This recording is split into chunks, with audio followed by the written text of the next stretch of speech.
Hi and welcome to Whiskey Shared. You're watching day one of my mystery whiskey advent calendar for 2024.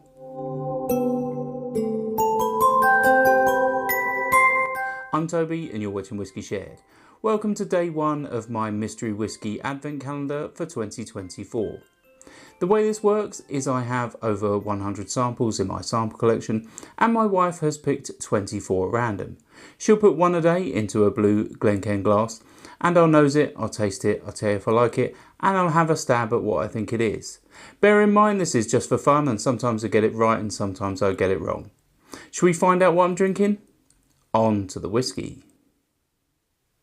If you'd like to play along with me and find out what's in my glass when I do, then just keep watching. Otherwise, take a look in the description now for a sneak peek. Let's start with the nose. Right, so this instantly reminds me of a bourbon.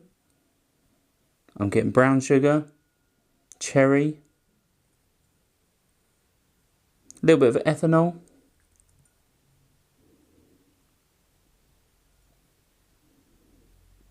A little bit dusty wood. I'm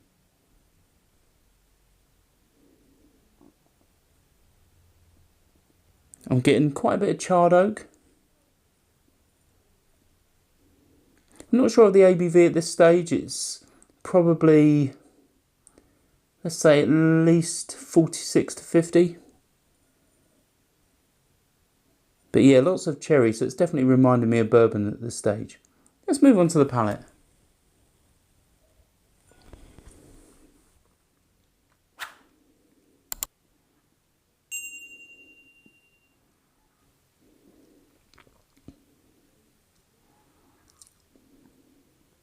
Yeah, this is really tasty.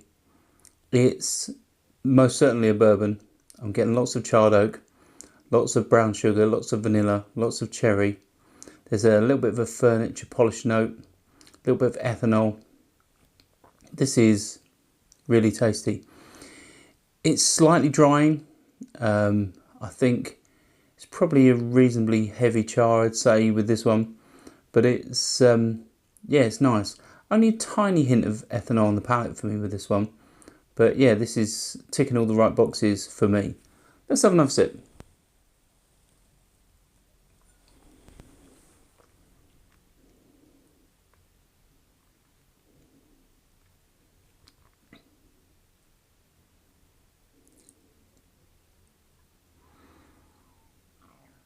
Yeah, this is very nice.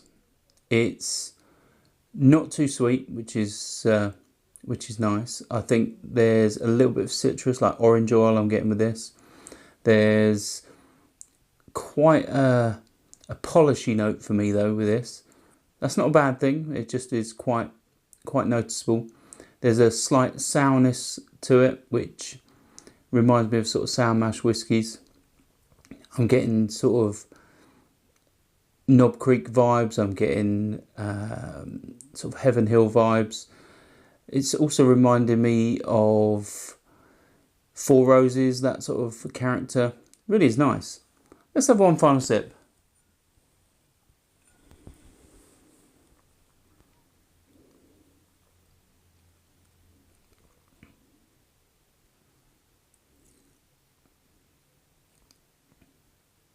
Yeah, in terms of ABV, I think this is around the 50% ABV.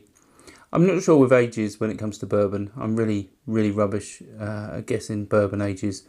But I would say this doesn't come across young. I'd say it's probably 5 or 6 years at least. It's got a really nice sort of charred oak note to it. It's quite bold. It's quite punchy. But yeah, this is a nice bourbon indeed. I think in terms of price, this could potentially be sort of a £50 to £60 bottle at least. I don't think this is a cheaper bourbon, but yeah, really is nice. Shall we find out what's in my glass? Right, so it's Jack Daniel's 150th anniversary edition. It's 50% ABV and it was sent to me by Wash House Whisky. So yeah, I think I was vaguely in the right sort of ballpark. Obviously, I said around 50% ABV. I don't know the age of this particular whiskey, but I would have thought it doesn't have young whiskey in. It's obviously a sour mash whiskey, being Jack Daniels, so I'm glad I picked that sort of flavour up. But yeah, this is quite tasty. I think a lot of people dismiss Jack Daniels, but a lot of their sort of higher tier releases are quite decent whiskey. Especially one of my favourites is the barrel proof Jack Daniels. That's a really good whiskey indeed. So yeah, I think I've had this in my collection probably for 2 years plus. So I'm glad I finally got around to tasting this, and I'm glad I vaguely got it right. Obviously, you can't buy this anymore. It's from the 150th anniversary, and the only place you could probably find it is secondary market, like auction. And I would have thought that collectors out there are probably keeping the prices quite high. So yeah, I probably won't go looking for a bottle of this, but you know, I wouldn't say no if the price was right. Hopefully you found that interesting, and hopefully you come back for day 2 tomorrow. Stauncher. I hope you enjoyed this video. If you did, why not give it a like or a comment, and please consider subscribing for more videos like this.